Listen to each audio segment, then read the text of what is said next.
Alright, we should be live. We are back, and we are working on Daretti, Rocketeer Engineer. Here he is in case you haven't seen him yet. He is from the upcoming Aether Drift expansion. We've gotten like one more preview card, but I'm pretty sure this week is going to be like their big show on Thursday. I thought it was going to be last week actually, since they had started the story and everything, but I'm guessing they were waiting until the story was done before they do this.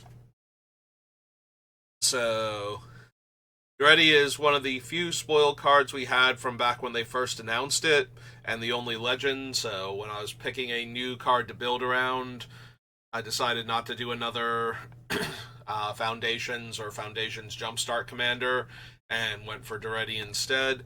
So we're trying to put big artifacts into the graveyard and reanimate them with smaller artifacts. We are currently at 140 spells for Daretti, and I like to do a 60 spell, 40 land split. So we need to cut 80 cards off of this list. So, 3/5 of them need to go.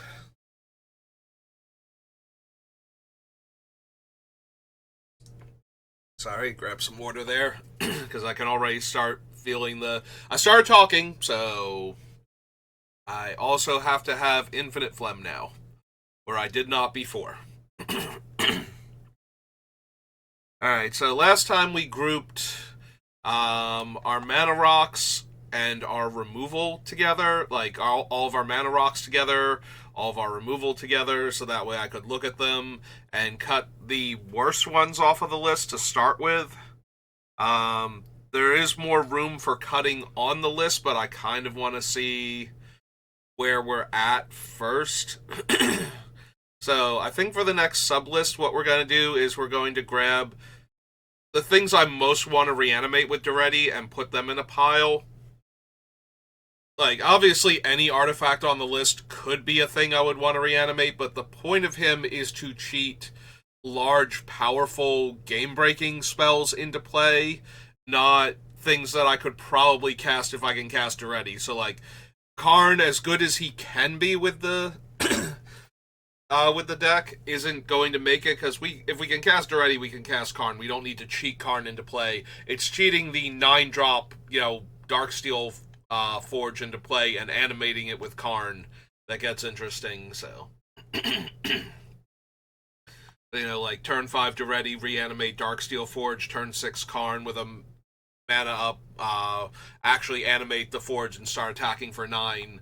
It's like way better than just cheating Karn into play and discounting myself 5 mana. Memory Jar is one of the ones that I would, like, he's not getting the benefit from cheating it into play, but it's something that I would like to recur. So, maybe we put that one on the list as something to be reanimated.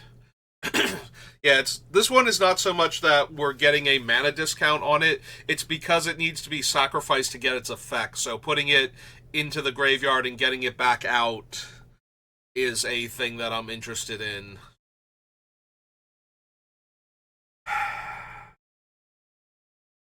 Yeah, I feel like the spell kind of has to be 7 mana. On the other hand, Duplicant does have the same thing as Memory Jar, where we kind of want to put it in the graveyard and get it back to keep re-triggering the ability, so maybe we put that on the list also. That's true, I should put the ones that I most want to put into the graveyard and get back. O-Stone and Nev's Disc aren't really in that category, they're here to be removal. I will get them back and use them if I get into a position where I need to, but they're not. They're in here to blow up the world initially, regardless of whether or not I plan to get them back. And I will get them back only if I need another Wrath effect. Mindslaver, on the other hand, I'm absolutely running with the idea that I'm going to pull it back and keep punishing the opponents with it. Darksteel Forge is one of the things I want to cheat into play. Mycosynth Golem. Making all of my other artifact creatures imminently more castable.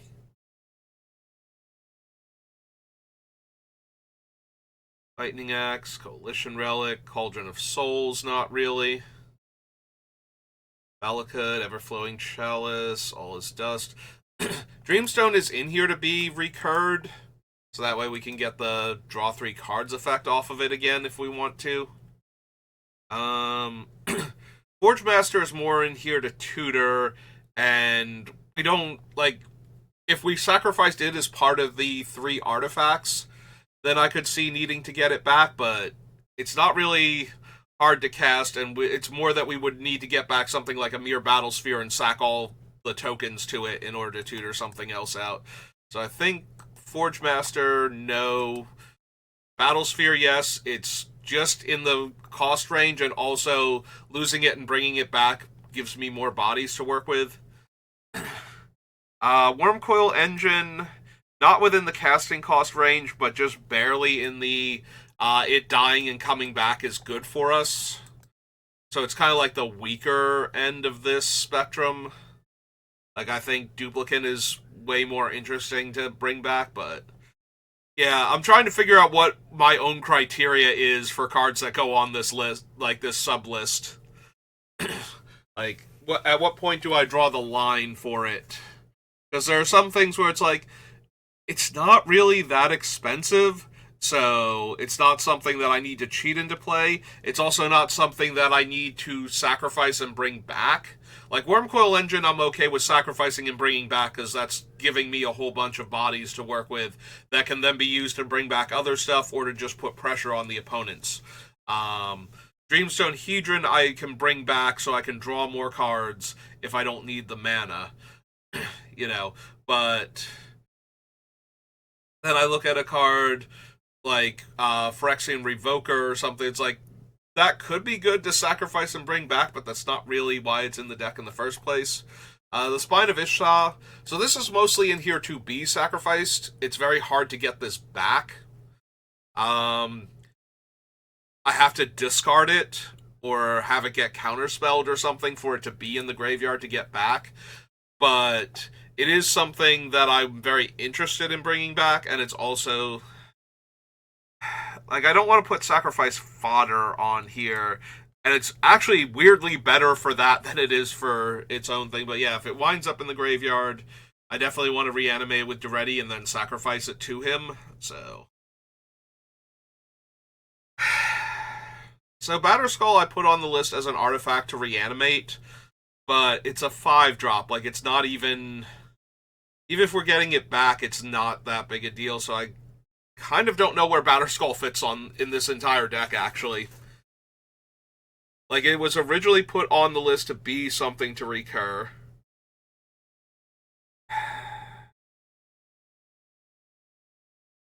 Alright, so I suddenly feel that I'm going to need to take a break in a few minutes anyway, so let me think about Batterskull, and I will be right back. Okay, and I'm back. One day I'll be a professional streamer. In the meantime, but yeah, I don't know if Batterskull actually belongs on this list. I did put it in to be a reanimation target, though. Maybe the fact that it's this bad as a reanimation target means it needs to come off of the list, but it is a difficult to deal with threat, and the fact that I can bring it back or bounce it back to my hand, depending on the situation. Nexus is more in here to be sacrificed to Daretti, so that way we can time walk, than it is to be the thing that we get back. Hedron Archive is good to recur for the same reasons as Memory Jar and Dreamstone Hedron. I don't know if that means it deserves a spot on the list. Yeah, my own criteria seems to be poorly defined for this particular sub-list. Combustible Gearhulk we definitely want to have come in and go out repeatedly, so... And Harmonicon, no. Scrap Trawler, Servo, Pirate's Pillage, Thran Temporal Gateway, Neheb. Embercleave is in here to be reanimated or to just, like, pop out on Daretti all of a sudden. 7-power double striking commander seems good.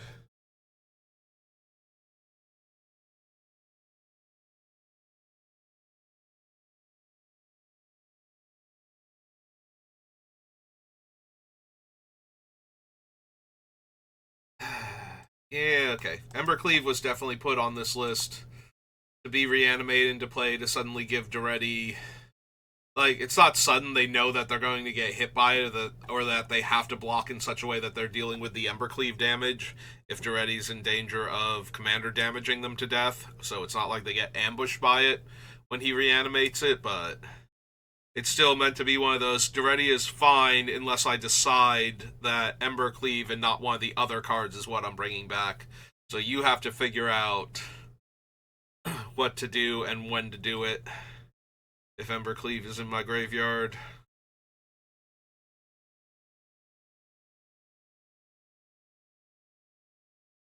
Oops. The Escape Leveler is definitely in here to be reanimated. World Tough Phyrexia. There we go. Some very straightforward cards, finally. If we're running the Mightstone and Weakstone, is definitely in here to die and come back repeatedly. 16 now. Karn's in the castable range. Volunteer. The One Ring, on the other hand, we want to get it up to like 3 or 4 counters and then sacrifice it and then bring it back so that we can get it back up to 3 or 4 counters and only take, like somewhere between like 1 and 4 points of damage before we start getting hit by it. I guess technically we could take as much as 6, 1 plus 2 plus 3 to get it to 4, but I'm hoping with the untapping artifacts that we're actually only taking like the 2 and the 4 maybe at most, and usually just the 2 or the 3, something like that, I guess it would be the 2 and then sacrifice it now that it's up to 4 after untapping it twice would be the goal. Now I'm actually thinking about what is the progression for the One Ring. Threefold Thunderhulk is on the list to be a reanimation target. 18 now. Curse Recording is definitely meant to be sacrificed and brought back. 19.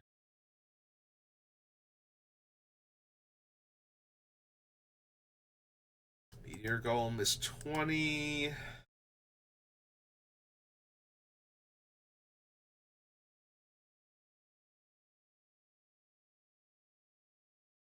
Aldrich is 21.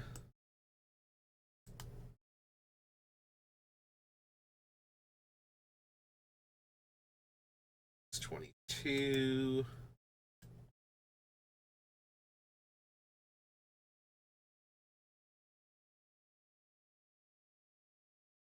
I'd say Coveted Jewel is 23. Like, I do want to be able to sacrifice this thing to stop other people from taking it while getting, like, the mana out of it and whatnot. It's 23. Triplicate Golem is 24, and then we have to come back for Darksteel Monolith and Canopic and whatnot. That's ramp, that's removal. We come down here from removal, we go.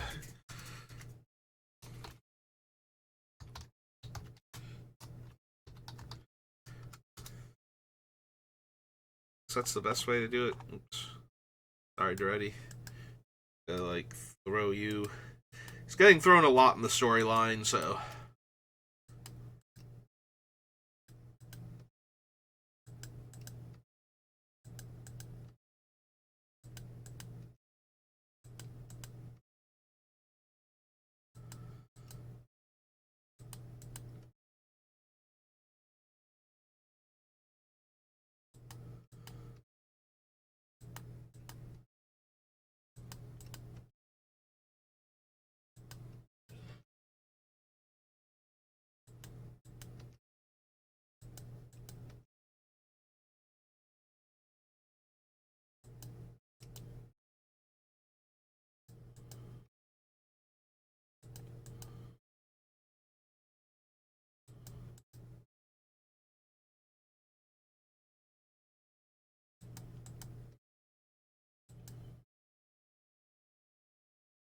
So that was the Titan.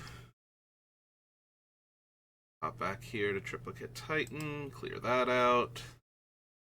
Alright. Dark Steel Monolith, yes.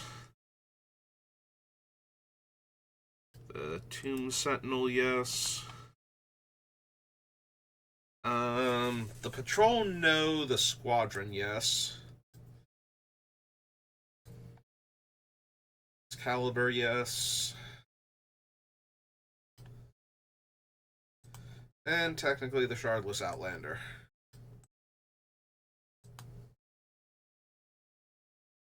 Back down to the bottom. Triplicate Titan comes the Monolith. Sentinel. Quad. Excalibur. And Shardless Outrider. Okay.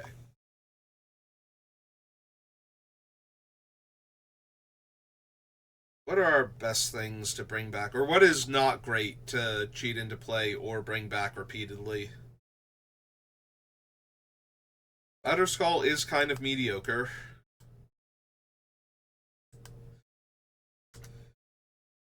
Spine maybe shouldn't be on this list. It's better as part of our removal list than anything else, because we really can't reanimate it. If we're sacrificing it, it's not staying in the graveyard, so it kind of doesn't work.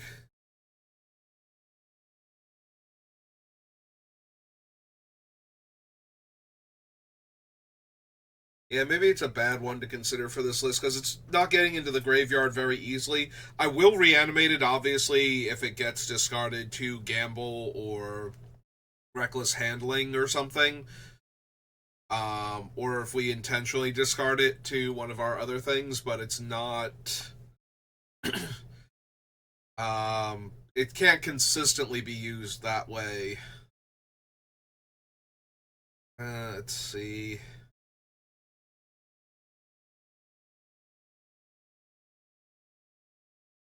Earhulk seems a little mediocre, but it's also castable, similar to Wormcoil Engine in that regard. Honestly, I'm not feeling the threefold Thunderhulk. Like, it's worse than Battlesphere. It's more mana intensive, too, to get more bodies out of it. And if we sacrifice the things and then attack with it, or try to attack with it and somebody kills it. So we'd have to attack with it and have the trigger on the stack in order to sacrifice the other creatures to know that we're getting more gnomes out of it, I guess, is the timing on that.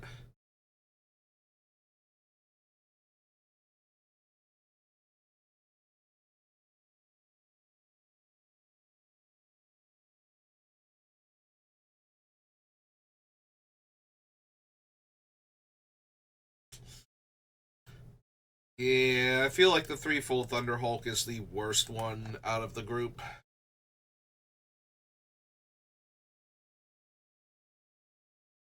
The Triniform and the Titan are like two of our biggest, heaviest hitters, and they're also very similar. Like Triplicate Titan and then Triplicate Titan at home in Phyrexian Triniform.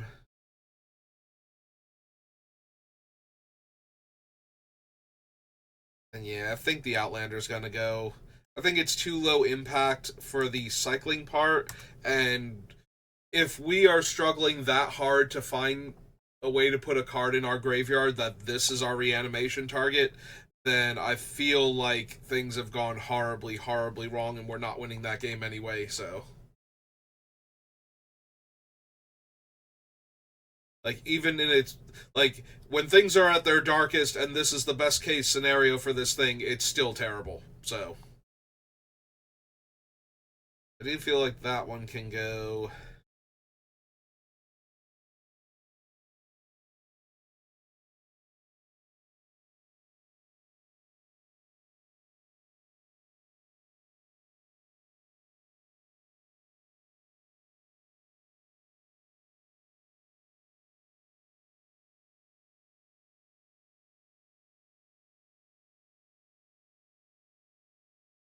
So it's possible I don't need the Monolith.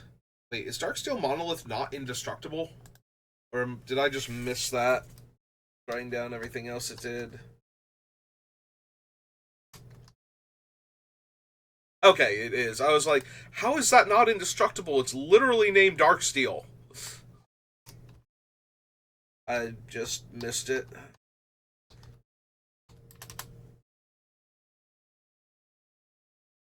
Actually, we have to find the other monolith. Oh, we're gonna find Grim Monolith, aren't we? Grim Monolith. Uh,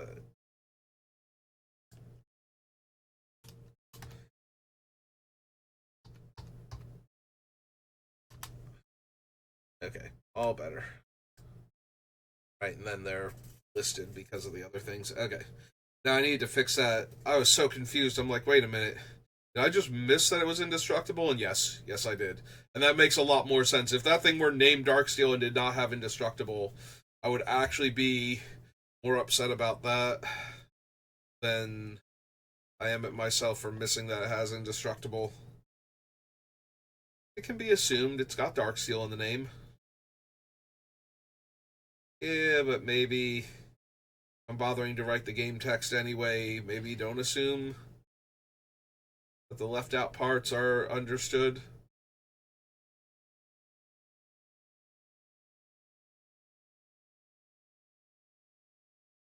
I could see losing the Might Stone and Weak Stone because they're not amazing at their job. You know, like the -5/-5 is for the most part worse than Duplicant. Like Duplicant gets around regeneration and indestructible the same way the -5/-5 would, but it also exiles the thing to prevent recursion. So there's only two creatures in all of Magic that are better when they're exiled than when they're killed.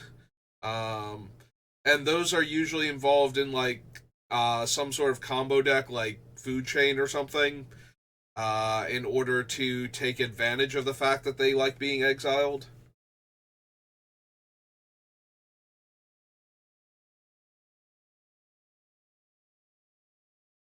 So for the most part, I would rather have Duplicant for the removal aspect of it.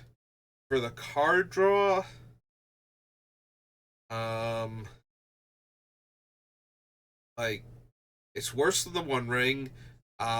It's a tiny bit better than Hedron Archive or Dreamstone Hedron in that I get the card draw and it's still around to be sacrificed to get the next thing back. So that's kind of helpful. And then when I need it to be a removal spell, it can be.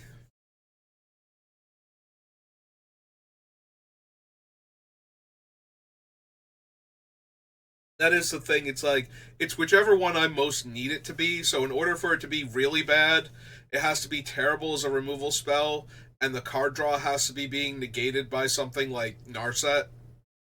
So that way the -5/-5 doesn't impact her. She's not a creature, and the card draw is stopped by her, and at that point I should have other options besides the Might Stone and Weak Stone. It might be annoying because I don't have those other options and I can't draw into them because I'm being stopped from drawing extra cards.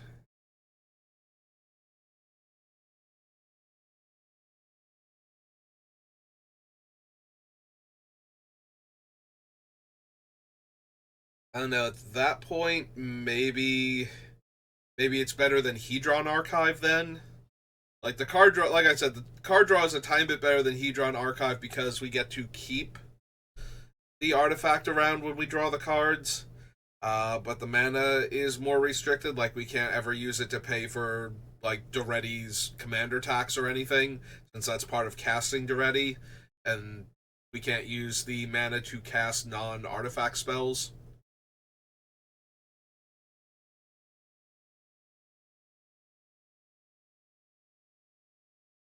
Yeah, it might be true. The if I keep the Might Stone and Weak Stone, it's possible we get to cut Hedron Archive then.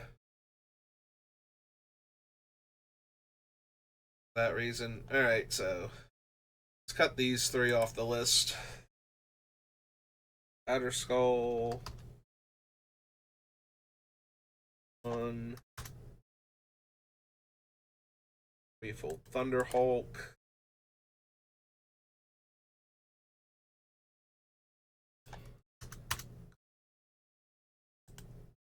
Ah, Three Kingdoms, right.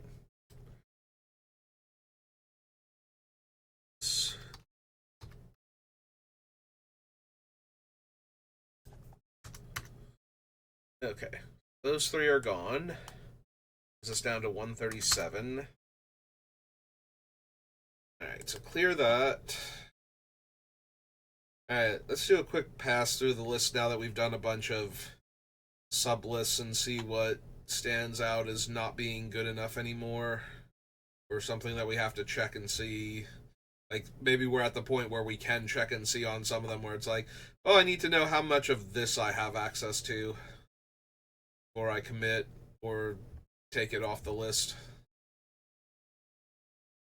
We want to keep all of those. Aggravated assault is a little iffy.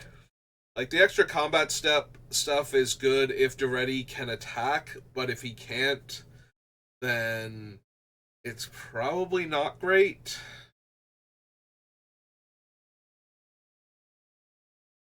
Applicant, Lightning Greaves, Mindslaver, O-Stone. Sculpting Steel might be able to go. Like, all of our artifacts are fine. Like, there's very few of them that copying them would be redundant. Like, most of our artifacts are at least creatures, and therefore this would be another body. And there aren't too many artifacts where I couldn't find some use for the second copy.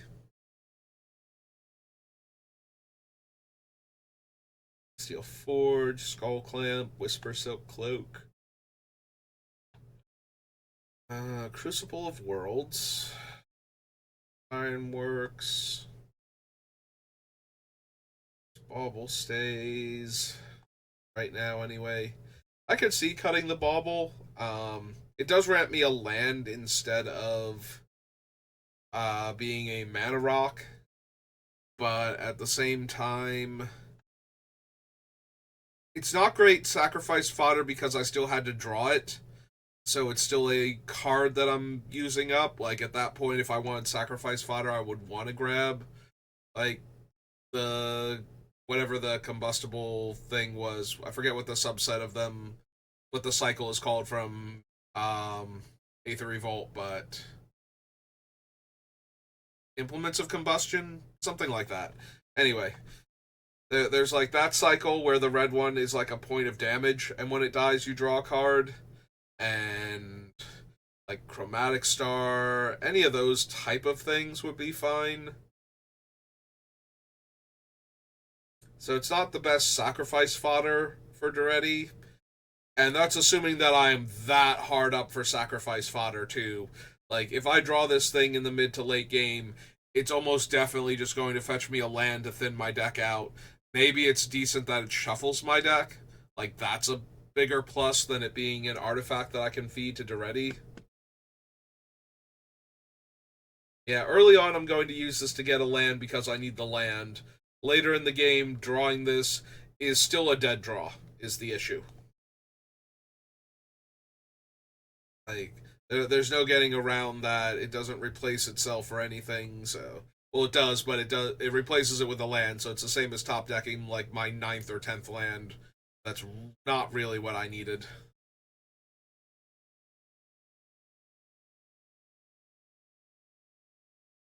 And Kiki... Sensei's top, which is one of the main arguments for it, because I only have, like, 6 fetch lands. The four other color pairs from Onslaught and Zendikar, Fable Passage, and Prismatic Vista, I believe, are all of my fetches. Like, I could theoretically run what's its names, like Evolving Wilds and whatnot, but having the land come into play tapped is just such a negative. Um, Lightning Axe, Coalition Relic. I do kind of want the Cauldron. I am intentionally sacrificing powerful artifact creatures, some of them with absurd enters or leaves play triggers, so having them come back immediately off of Cauldron is pretty strong. And then once I've done that enough, the cauldron can get traded in for one of the creatures once it finally stays dead. Then we can trade that creature in or one of the other ones for cauldron and start the whole thing all over again.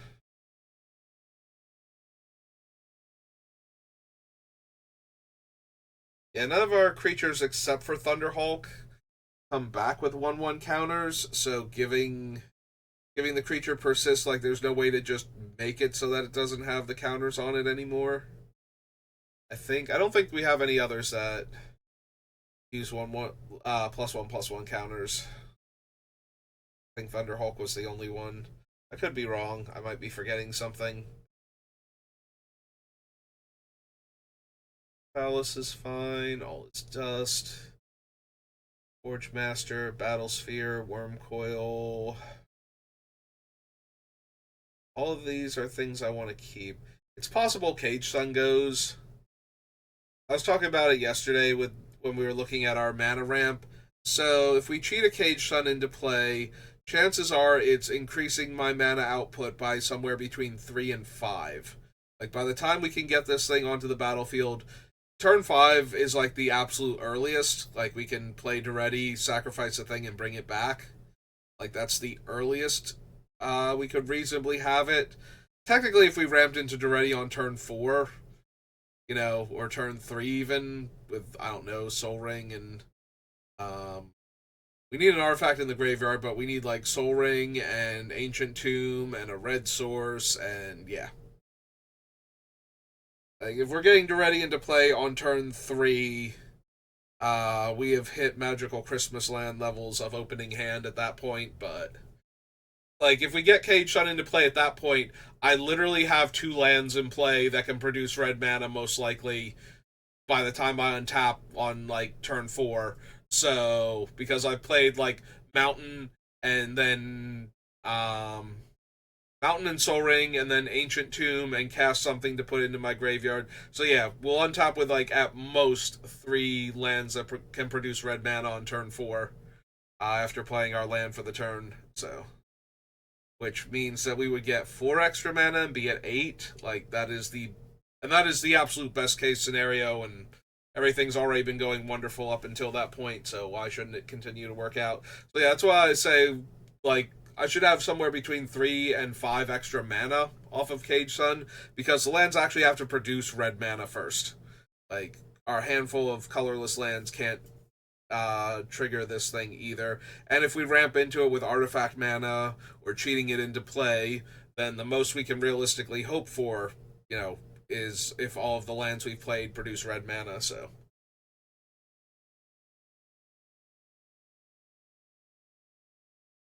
that won't always be the case then.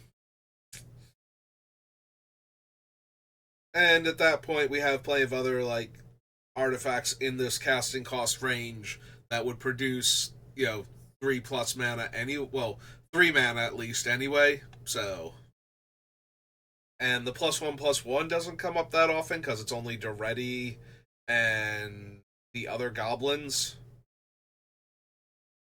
Like I think literally every single one of my creatures that isn't an artifact creature is a goblin because it's Kiki and the enchantment Kiki that makes a goblin token, and the 3 goblins that are like Welder and the 2 variants on him, and Treasure Nabber. All right, we have Ragavan and Magda and Goldspan on the list right now. So yeah, we have 3 other non-goblin red creatures. Like almost all of our red creatures are goblins, and none of them are in here to attack. So Cage Sun's Anthem effect for red creatures isn't going to matter much.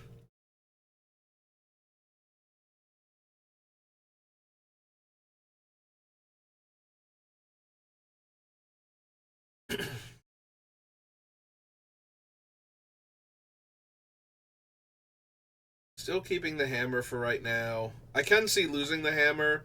Like turning my lands into artifact creatures isn't the best way to gain fodder for Daretti, but it is a thing I can do, and I do have Crucible of Worlds on the list, so it's not like that's impossible to be good, but seems mediocre at best. Like, I have to have better fodder, but I also care about Daretti being able to attack immediately, so that way I can get the ETB and the attack trigger in the same turn. So, also once Daretti is declared as an attacker, sacrificing the hammer doesn't stop him from being an attacker, even though he's lost haste.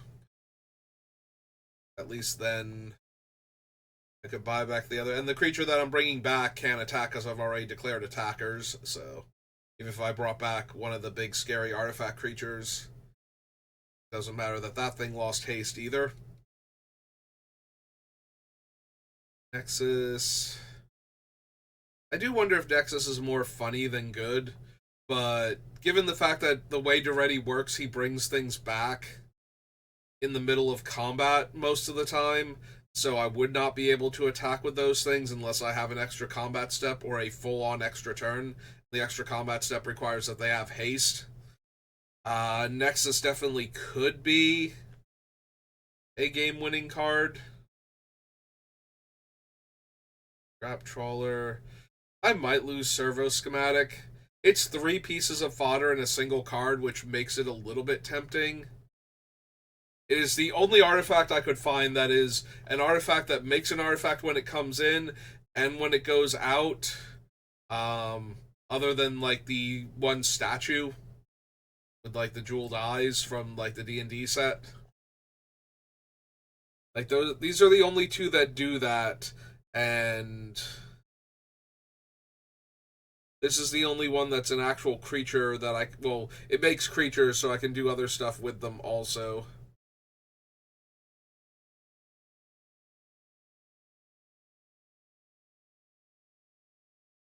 I do think I'm going to lose Combat Celebrant. It's the worst of the extra combat step cards on our list. Like, this thing and FOMO can both probably go, in all honesty. I don't think the deck would be worse off without them.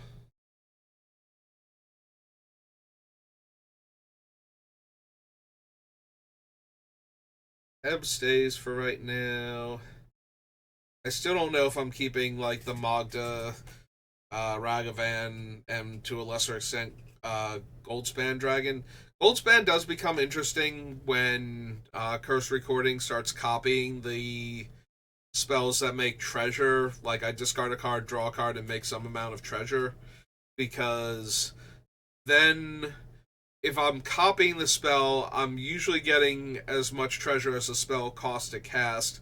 And if I have Goldspan out, then I'm actually going up mana, like I'm full on ritualing with card draw, where Storm would just like giggle maniacally to itself as it's starting to win the game.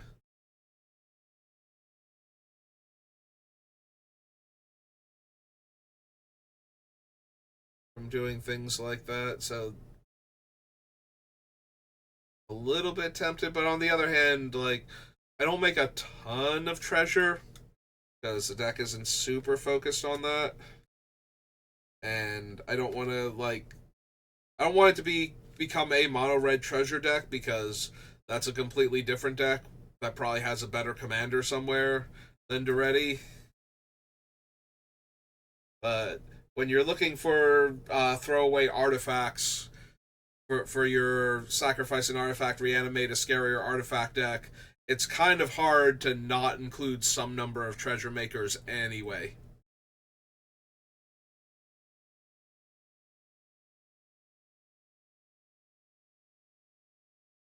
I do wonder if I actually need the Bankbuster.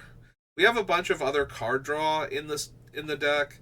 Um, Bankbuster is only okay. Like, we get to draw a few cards off of it. Eventually, it makes an artifact that we can sacrifice, get something else back, but that's not super important at that point. Because at that point, if the Bankbuster is out of counters and the Bankbuster itself, if I don't need the, like, crew it with the thing and attack for 4, if the body isn't doing anything, then it's not like I lose the ability to crew and attack with it if I sack it and then eventually bring it back to draw more cards. Yeah, I think the Bankbuster's a little low impact for this deck. Score, Karn Living Legacy. You like the Mutt. Binary's okay. Spider might go just because if I'm spending 7 mana to look for an artifact, then things have probably started to go horribly wrong for me. Like, I don't have anything better to do with my time and mana. Because I can't have anything good in the graveyard, otherwise, the spider itself is fodder, even if the Power Stone is gone. So, if I'm activating the 7 to look for an artifact, then everything has gone horribly wrong at that point. Yeah, I think the spider can go. I think the spider is too low impact. Like, the other option is that I have nothing better to do with the 7 mana because I'm not spending mana on other things, but that's still a really bad sounding card at that point. I do think this is a good deck for the Palantir, and I like the Palantir, so if it can stay, then that would make me a little happier. Yeah, Collector's Vault is actually better for us than Reckoner Bankbuster. It's still 2 mana and tap to draw a card, but we actually get to discard the card, which is kind of what we want. We want to get cards into our graveyard, and it's making fodder for getting those cards back in the same turn. You know, if we activate Collector's Vault, discard the expensive thing that we want to reanimate with Daretti, we now also have a treasure ready to go if we didn't have something else better to sacrifice. And if we do, it's just giving us more mana to work with while doing the thing that we wanted anyway.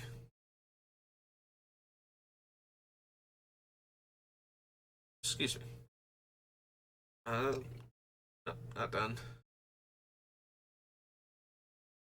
I think I'm good now. Okay. I don't burp again on stream.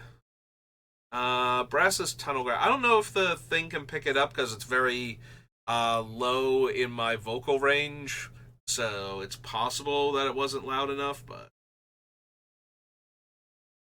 because the noise gate will shut off certain things. Like there are times where if I'm just like I have a bit of a croaking voice when I talk too low, and that doesn't get picked up by the microphone, so I do wonder if the noise gate might be set a little too strong.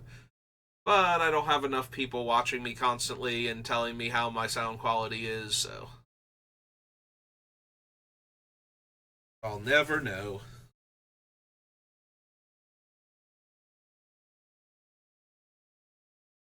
Tunnel Grinder is fine for right now. It lets me, if I just treat it as the front side, being able to discard any number of cards from my hand to draw that many +1, and then I have an artifact in play that I do not care about at all.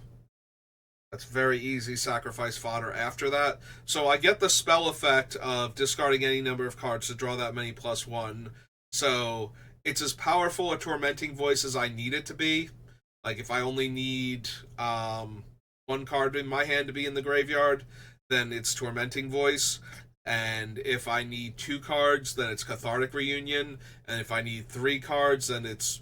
I don't even think there is one that's discard 3 cards, draw 4, but yeah, it scales in that regard, so I think it's fine. If anything, it's better than Cathartic Reunion, which is also on my list, I believe. Maybe I don't need Cathartic Reunion, because I need the ones that make treasure, since they're also giving me, you know, the fodder to work with while putting the card into the graveyard. So if there are no other artifacts around, just casting one of them to get the expensive thing into the graveyard is still good enough. But yeah, maybe I don't need Cathartic Reunion then. I'll find it actually. Oops.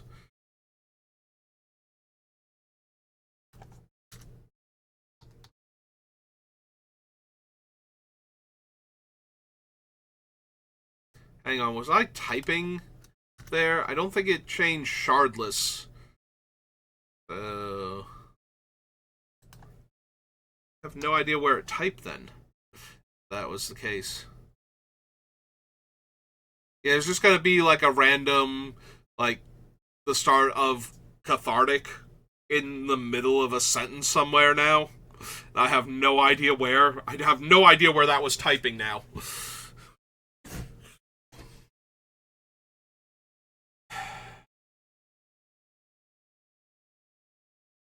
That's gonna bother me. Alright, 1, 2, 3, 4.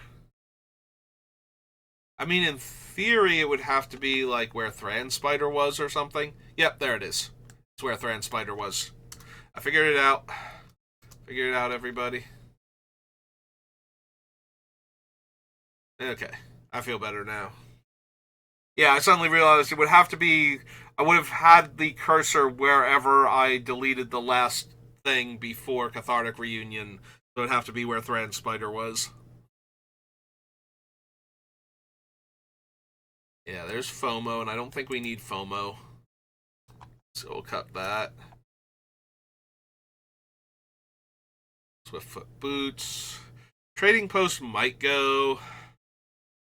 Just because it's 4 mana to get started. Also, the gaining life as the thing for discarding the card is kind of low impact. I'd rather draw more cards than gain life at that point.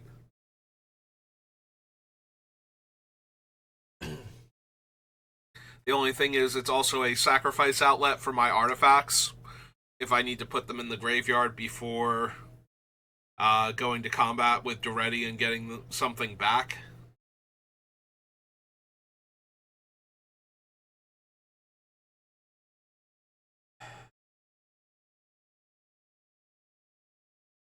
Also need to figure out, like, I'm looking at Dismissive Pyromancer and Deal Broker at the same time, going, one of them is cheaper to cast, one of them is cheaper to activate, and they're both not great. Which one of these do I need, or do I not need any of them?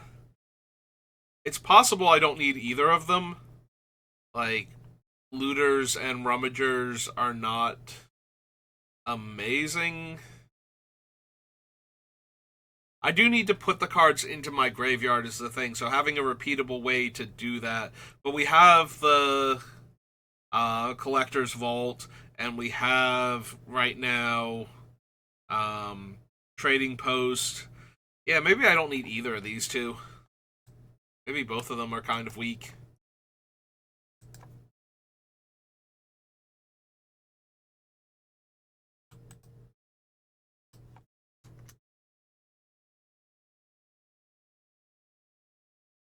I need to double check my construct count.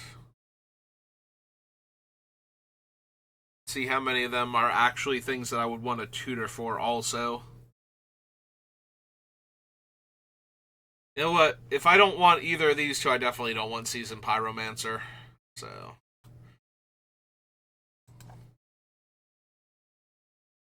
Ultra Complete, Liquid Metal Torque, Ragavan, Hearth and Home. Do like Glimpse. Yeah, if I'm going to do an extra combat step, either Karlach or Aggravated Assault are probably going to be the card, or maybe both of them.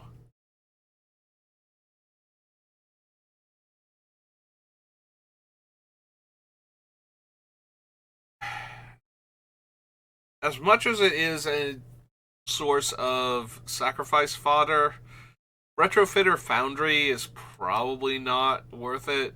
We don't have any other Thopter makers, so it's not like we're upgrading Thopters into constructs, and we barely have any servo makers to turn into Thopters, so both of those are kind of meh. And I don't really need an artifact that taps to make an artifact. Like, we've already passed on 4 or 5 other similar things, like the Nuka-Cola vending machine and whatnot. Maybe I don't need Retrofitter Foundry then, even if it is cheap to start off with.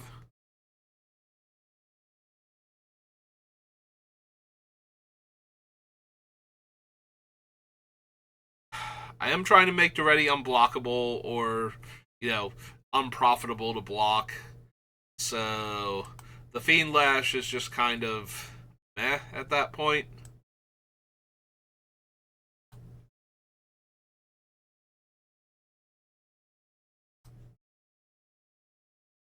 I definitely need the room. Alright, so that's 10 more cards cut. Alright, so let's bump all of those off the list real quick. Brings us down to 127. Take another quick pass because we're at the hour mark, but I did take like a couple minute break before. And I'm going to edit that out anyway, so should still be able to keep the thing around an hour. So is there anything else? Oh, let's check our construct count actually for the recombiner. Alright, so it says 18, but some of them are doubles and some of them mention constructs but aren't constructs themselves. So we have Metalworker, Forge Master, Battlesphere. Combustible Gear Hulk is 4. Scrap Trawler's 5. This thing is 6. Cityscape Leveler is 7. Meteor Golem's 8. The Recombiner itself is 9, but it can't search for itself if we have it, so we have 8 valid targets for it. And then we're into repeats. So there are only 8 targets for this thing.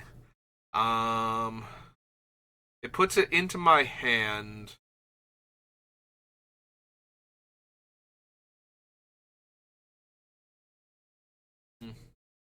Meteor Golem, Cityscape Leveler, Containment Construct, Scrap Trawler, Combustible Gear Hulk, Mirror Battlesphere, Forge Master, Metalworker, Meteor Golem. I think the Recombiner can go, actually. I don't think we have enough constructs for it to go find.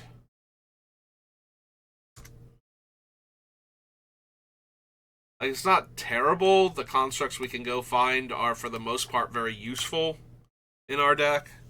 I don't know if Containment Construct is actually going to be super useful. I do know that I plan to draw and discard a lot, so if I ever find myself in a position where the thing I'm discarding is something that's actually castable and not some Doomsday artifact, it would be nice, but I could definitely see it getting cut because of that, so... Alright, I think we call it there then. I think that's good for today. So, that's going to do it for me for today. Nothing else later on or after work planned. Although I am low-key tempted. So I was watching Kenji draft the other day, and he's been doing, for his daily videos, he's been doing the flashback drafts for, like, whatever's up on Arena. And... one of the flashback formats is Wilds of Eldraine. And after watching him, it's a quick bot draft, and then you play against players. But I noticed that one of my absolute favorite cards from that set seems to be getting ignored by the bots. So I'm low-key tempted to just jump into one of those and try and get one of my favorite archetypes going from that format. So... I might possibly try and do one of those tonight, but if I don't, then you probably won't see me playing until Midweek Magic tomorrow. So, yeah, that's going to do it for me for right now. Thank you for watching, and I will see you next time. Have a good rest of your day.